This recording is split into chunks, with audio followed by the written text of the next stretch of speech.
Hello and welcome back. We open this week's portion with the details given to Moshe by Hashem of the red heifer. The red heifer, as the name suggests, is a cow that is completely red, that was used as part of a purification process under some circumstances. It was burnt up, and then its ashes were mixed with water, and there was a process that needed to take place. It was used to purify.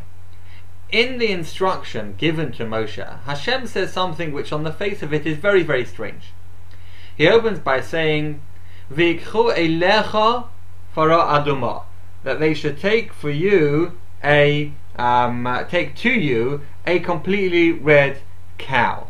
V'ikchu eilecha fara aduma, they should take to you a completely red cow. V'ikchu eilecha, they should take to you. That's strange. Why is Hashem saying to Moshe, they should take to you?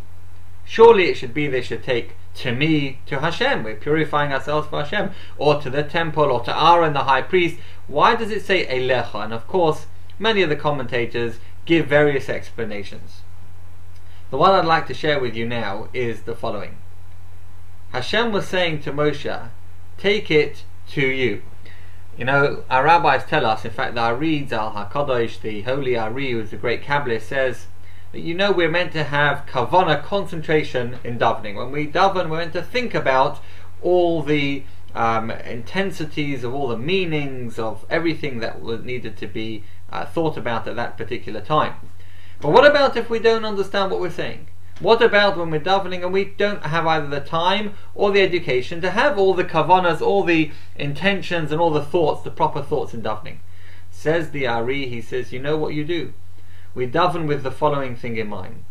I would like to have in mind everything that the rabbis who put the prayers together had in mind, what they intended.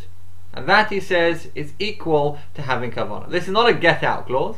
This is if somebody genuinely doesn't know all the meanings of all the words or all the different kavanahs that we have. He says, think about it in this way. Say, I would like to have in mind, I'm davening with the kavanah, with the intention of everything the rabbis who composed the prayers, what they intended.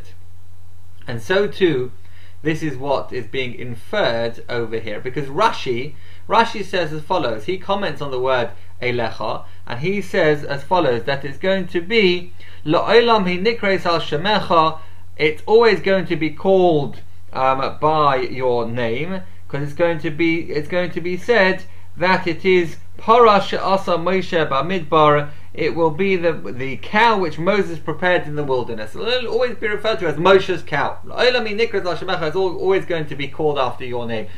Why? Because Hashem revealed the meaning of the red heifer to Moshe. It was the only person, not even Shlomo HaMelech, who was the wisest of all men, knew the reason. But our rabbis tell us that Hashem gave the reason to Moshe. This was of course a statute, a chukah, a statute that we don't know the reason for. But Moshe did know the reason.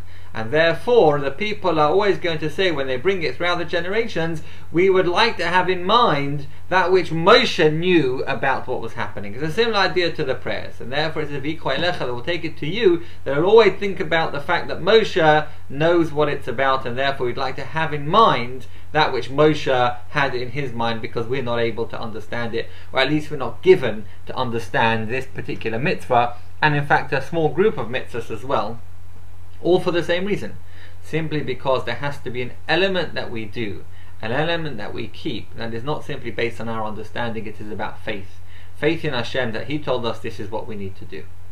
And that is why it says Eilecha, that we must take it to you, to Moshe. We then move on, and it says that what's one of the main criteria is it has to be farah aduma tamima. It has to be a completely red cow. Says Rashi, what does it mean, a completely red cow? Shadahei tamima ba'ad mimos, it should be completely red. And it goes on to say you can't even have two hairs. She'im hayu v'ashtei sa'ares shechares pasula, that if there were two black hairs in it, or in fact any other color other than red, it would be pasula, it would be puzzle, it would be unfit for the use of this particular sacrifice.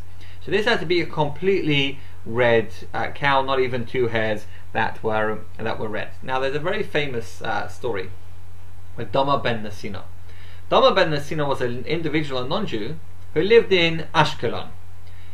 The Talmud tells us that the rabbis at the time of the temple when he lived, they had needed to find a precious stone for the breastplate. That was for the ephod, sorry, for the tunic, that the apron that the Kohen Gadol, the high priest, wore. One of the precious stones had gone missing. They'd lost it, gone missing. And they heard that this individual, Dama ben Nesino, a non-Jewish man who lived in Ashkelon, he had a stone they could replace it with.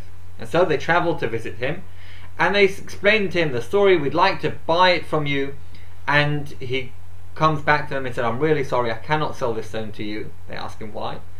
He said, because my father is sleeping on the key to the safe. It's in a very special safe. Obviously it's very precious stones, and my father is sleeping on the key, and I don't want to wake him.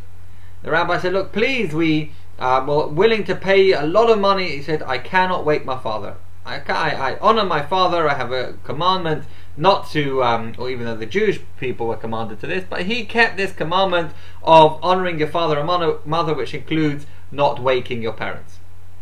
So they went away disappointed. And a year later, Dama ben Nesino was rewarded with a red heifer. He was rewarded he was a farmer, and it was born to him, to his herd, a red cow.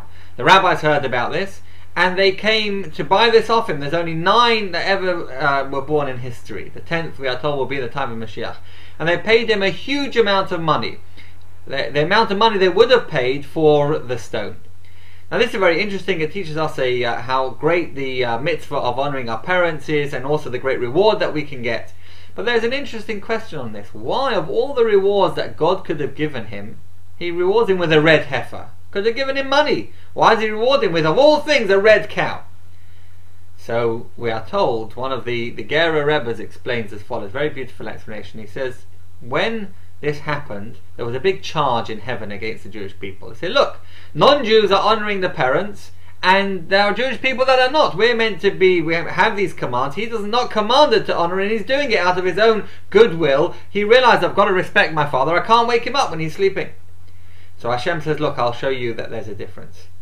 He gives him the red heifer. The red heifer is Chukas HaTorah. It is the ultimate statute of the Torah. We do not understand it, can never understand it. It is the Chukas HaTorah, the statute of the Torah. It is the epitome of statutes of that which we don't understand. Yet, the rabbis were willing to pay a huge amount of money to perform a mitzvah that's not logical. Honouring your parents is logical to a degree. It makes sense. It's the right thing to do. It's the right way to behave. Keeping the mitzvah of Parah Adumah, spending huge amount of money on buying a red cow, which doesn't make any sense. We do it simply because Hashem told us to. He says, that is my people. They are willing to pay any price just to perform a mitzvah that doesn't even make sense to them, because they want to keep my mitzvahs. That is a great thing for us as the Jewish people, and that of course is a great reward that we have, and a great privilege that we have, to be able to follow Hashem in this way. And this is what the Parah Adumah, the red heifer, teaches us. It is the symbol, the concept of keeping mitzvahs, not because we understand them. If we understand mitzvahs, they're great. There's many mitzvahs that we understand perfectly well, but there are those that we don't. Yet, if Hashem told us to do it, that's what we do, because ultimately He knows best. He created the world, He created us, and He knows what we're meant to do. And therefore we listen to the Creator and we follow His commandments, and please God, will be given all the great rewards in this world and in the world to come. Thank you for watching, and as ever, do share it with family and friends, and feedback is always welcome.